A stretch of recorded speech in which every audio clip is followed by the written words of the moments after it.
Hello everyone! In this quick guide, I'll show you how to add extra baggage on Cathay Pacific Airlines. While booking your ticket on the Cathay Pacific website, you'll see an option to add extra baggage during checkout. Just select how many extra kilos you need and pay the fee. If you've already booked your flight, go to Manage Booking on the Cathay Pacific website or app.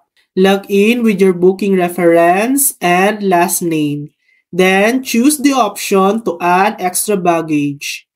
You can also contact Cathay Pacific Customer Service to request extra baggage. They'll assist you with the process and payment. And that's it. 3 easy ways to add extra baggage to your flight. Thanks for watching.